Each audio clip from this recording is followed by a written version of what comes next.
क्या हुआ जब अचानक से अयोध्या में प्रकट हुए साक्षात रावण के भाई विभीषण। कलयुग में ऐसा चमत्कार देखकर सबके होश उड़ गए। प्राण प्रतिष्ठा से पहले अयोध्या में कई बड़े चमत्कार हो चुके हैं, जिसमें गिद्धों का दिखना, पुष्पक विमान का दिखना, भालुओं का दिखना, बंदरों और जमीन में से मां सरयू नदी का प्रकट होना शामिल है।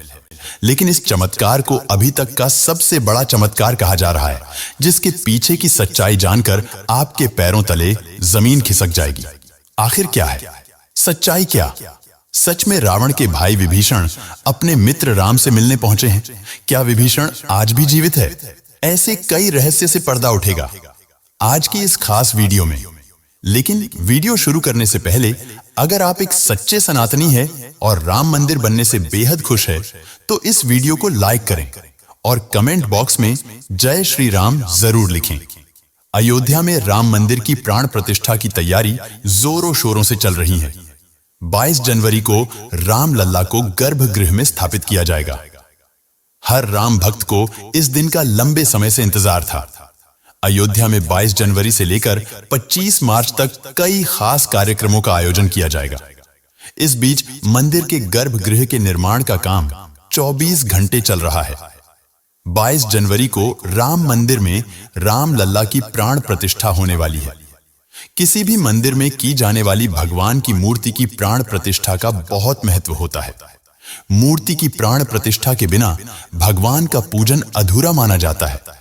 आगे वीडियो में जानते हैं कि प्राण प्रतिष्ठा क्या होती है और जानेंगे विभीषण कैसे राम मंदिर में प्रकट हुए। सनातन धर्म में किसी भी मूर्ति की प्राण प्रतिष्ठा बहुत महत्वपूर्ण मानी जाती है। प्राण प्रतिष्ठा मूर्ति स्थापना के समय किया जाता है। किसी भी मूर्ति की स्थापना के समय उस प्रतिमा रूप को जीवित करने की विधि प्राण प्रतिष्ठा कहलाती है। प्राण शब्द का अर्थ जीवन शक्ति और प्रतिष्ठा का अर्थ स्थापना होता है। ऐसे में प्राण प्रतिष्ठा का अर्थ जीवन शक्ति की स्थापना करना या देवता को जीवन में लाना होता है। बिना प्राण प्रतिष्ठा के कोई भी मूर्ति पूजा के योग्य नहीं मानी जाती है। मान्यता है कि प्राण प्रतिष्ठा के जरिए मूर्ति में जीवन शक्ति का संचार होता है और वह मूर्ति देवता के रूप में बदल जाती है। अर्थात साक्षात प्रभु श्री राम अयोध्या राम मंदिर में निवास करने वाले हैं और जब स्वयं प्रभु एक बार पुनः अयोध्या आ रहे हैं तो उनके प्रिय मित्र व भक्त विभीषण कैसे पीछे रह सकते हैं, क्योंकि जब प्रभु श्री राम ने रावण का वध किया था, लंका पर विजय पाई थी और पुष्पक विमान के जरिए जब वह फिर से अयोध्या लौटे थे, तब प्रभु श्री राम के साथ विभीषण जी भी अयोध्या आए थे और कई दिनों तक अयोध्या में ही रुके थे। इसके बाद उन्होंने लंका का राज सिंहासन संभाला और लंका के राजा बन गए। यानी प्रभु श्री राम की भक्ति उनके लिए बहुत भाग्यशाली साबित हुई है, क्योंकि जो राम की शरण में आ जाता है उसका उद्धार निश्चित है। लेकिन क्या विभीषण आज भी जिंदा है? इसका जवाब आपको आगे की वीडियो देखकर पता चलेगा। हिंदू धर्म की पौराणिक कथाओं के अनुसार माना जाता है कि 8 महान विभूतियां आज भी सशर जीवित हैं, जिनमें से कुछ रामायण काल के हैं तो कुछ महाभारत काल के तथा कुछ विभूतियां उससे भी पहले के काल से आज तक जीवित हैं। पौराणिक मान्यता के अनुसार विभीषण, अश्वत्थामा, बलि, वेदव्यास, हनुमान जी, कृपाचार्य भगवान परशुराम और मार्कंडेय ऋषि चिरंजीवी हैं। चिरंजीवी का अर्थ होता है जो सृष्टि के अंत तक जीवित रहे और जिसकी उम्र भी ना बढ़े, और विभीषण भी इन्हीं धरती पर मौजूद है और अनंत काल तक जीवित रहेंगे। लेकिन यह वरदान आखिर उन्हें किसने दिया, यह जानने का विषय है। भगवान राम के अनन्य भक्त विभीषण बाल्यकाल से ही धर्मपरायण रहे। वह अपने बड़े भाई रावण के धर्म विरुद्ध कार्यों का विरोध भी करते थे। उन्होंने लंका युद्ध में भी धर्म का पालन करते हुए भगवान राम का साथ दिया। इसलिए प्रभु श्री राम ने उन्हें सृष्टि के अंत तक अजर अमर रहने का वरदान दिया। जब कलयुग का अंत होगा उस समय भगवान विष्णु एक बार फिर से अवतार लेंगे, जिसका नाम कल्कि होगा। तब यह 8 चिरंजीवी भगवान कल्कि का साथ देंगे और फिर से सतयुग की स्थापना करेंगे। इसका मतलब यही निकलता है कि विभीषण आज भी जीवित है। लेकिन आखिर प्राण प्रतिष्ठा से पहले उन्हें राम मंदिर में कब और कैसे देखा गया? आगे वीडियो में जो घटना हम आपको बताने वाले उसे सुनकर आपके होश उड़ जाएंगे। यह घटना है 11 जनवरी रात्रि 12 बजे की रोजाना की तरह सभी मजदूर राम मंदिर के गर्भगृह का कार्य करके अपने तंबू में विश्राम कर रहे थे। तभी मजदूरों को मंदिर के अंदर से प्रभु श्री राम के नाम के जाप की ध्वनि सुनाई दी। अभी किसी भी अन्य व्यक्ति को रात्रि के समय राम मंदिर में घुसने की अनुमति नहीं है। तब उन्हें ऐसा लगा कि शायद किसी आसपास के मंदिर द्वारा उन्हें ध्वनि सुनाई दे रही होगी, तो सभी मजदूर रात्रि में वापस सो गए। लेकिन सुभाष नाम के एक मजदूर को लगातार यह बात खटक रही थी। उसे वह आवाज राम मंदिर से ही आती प्रतीत हो रही थी, तो उसके मन में जानने की उत्सुकता हुई। आखिर इतनी रात्रि को राम मंदिर के अंदर राम नाम का जाप कौन कर रहा है? उसने अपने साथियों को उठाना चाहा, लेकिन सभी गहरी नींद में थे। तब सुभाष अकेले ही राम मंदिर परिसर में पहुंचा। वे काफी महीनों से राम मंदिर के निर्माण कार्य का हिस्सा था। उसे राम मंदिर का एक एक दरवाजा, एक एक कोना अच्छी तरह से पता था। जब उसने राम मंदिर के गर्भगृह में झांक कर देखा तो वहां पर एक बहुत ही दिव्य पुरुष, जिनके अंदर से काफी तेज प्रकट हो रहा था। वे अपने हाथों में माला लिए राम नाम का जाप कर रहे थे। ऐसा लग रहा था मानो वे दिव्य पुरुष हो और किसी पौराणिक समय से आए हो।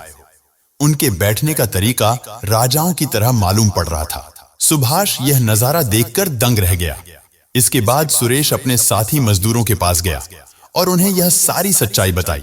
और जब सब मिलकर राम मंदिर गर्भगृह तक पहुंचे तो सभी के होश उड़ गए, क्योंकि वह दिव्य व्यक्ति वहां से गायब हो चुके थे। चूंकि रात्रि का समय चल रहा था तो सभी लोग सुभाष की बातों को भ्रम समझ रहे थे और कोई भी उसकी बात को मानने को तैयार नहीं था।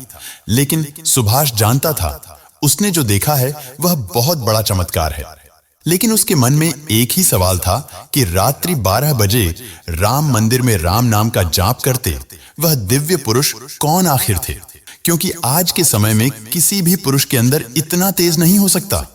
उनका संबंध पौराणिक काल से ही हो सकता है। और अगर रामायण काल की बात करें तो दो ही शख्सियत है जिनके होने का दावा आज भी कलयुग में किया जाता है।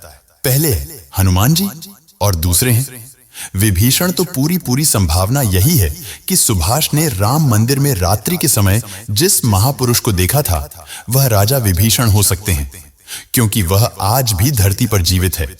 राम मंदिर में कई चमत्कार लगातार हो रहे हैं, जहां कई दिव्य शक्तियां भी राम भगवान के स्वागत के लिए अयोध्या आ पहुंची हैं। राम मंदिर के उद्घाटन की तैयारी अब अंतिम चरण में है। इस बीच एक ओर जहां श्री राम जन्मभूमि तीर्थ क्षेत्र ट्रस्ट लगातार तैयारी की जानकारी साझा कर रहा है, वहीं राम मंदिर के इस महायज्ञ में देश का हर राम भक्त अपनी आहुति अर्पित कर रहा है। आने वाली 22 तारीख के मौके पर कई संत महात्मा और जिन भक्तों ने राम मंदिर के लिए संघर्ष किया वह सभी अयोध्या पहुंचेंगे।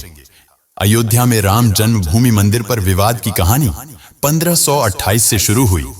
हिंदुओं का दावा रहा है कि मुगल आक्रमणकारी बाबर ने उस पवित्र जगह को तोड़कर उस पर मस्जिद का निर्माण करवा दिया। दोस्तों, आज हम राम मंदिर को बनते हुए देख रहे हैं। यह हमारा सौभाग्य है। लेकिन इस भव्य राम मंदिर के बनने में कई हजार कार सेवकों और राम भक्तों का बलिदान छुपा है। हजारों साधुओं ने भी मंदिर की रक्षा के लिए अपने प्राणों की आहुति दे दी। 30 अक्टूबर 1990 को हजारों राम भक्तों ने मुख्यमंत्री मुलायम सिंह यादव द्वारा खड़ी की गई अनेक बाधाओं को पार कर अयोध्या में प्रवेश किया और विवादित ढांचे के ऊपर भगवा ध्वज फहरा दिया। लेकिन 2 नवंबर 1990 को मुलायम सिंह यादव ने कार सेवकों पर गोली चलाने का आदेश दिया, जिसमें सैकड़ों राम भक्तों ने अपने जीवन की आहुतियां दी। सरयू तट राम भक्तों की लाशों से भर गया था। इस सह हत्याकांड के बाद अप्रैल 1991 को उत्तर प्रदेश के तत्कालीन मुख्यमंत्री मुलायम सिंह यादव को इस्तीफा देना पड़ा। उस समय कोठारी बंधुओं के बलिदान की चर्चा खूब रही। दिसंबर 1992 को जब विवादित ढांचा गिराया गया, उस समय राज्य में कल्याण सिंह की सरकार थी। उस दिन सुबह करीब 10:30 पर हजारों लाखों की संख्या में कार सेवक पहुंचने लगे। दोपहर में 12 बजे के करीब कार सेवकों का एक बड़ा जत्था मस्जिद की दीवार पर चढ़ने लगता है। लाखों की भीड़ को संभालना सभी के लिए मुश्किल हो गया। दोपहर के 3:40 पर पहला गुंबद भीड़ ने तोड़ दिया और फिर 5 बजने में जब 5 मिनट का वक्त बाकी था, तब तक पूरे का पूरा विवादित ढांचा जमींदोज हो चुका था। भीड़ ने उसी जगह पूजा अर्चना की और रामशिला की स्थापना कर दी। मुख्यमंत्री कल्याण सिंह का साफ आदेश था कि कार सेवकों पर गोली नहीं चलेगी।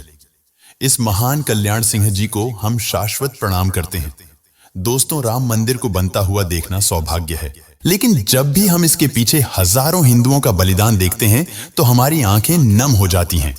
हमारे महान शहीदों के लिए आपकी श्रद्धांजलि नीचे कमेंट बॉक्स में जरूर दीजिएगा और हमेशा ऐसे सत्य चमत्कारी घटनाएं देखने के लिए हमारे चैनल को सब्सक्राइब करके बेल आइकन को प्रेस कर लें।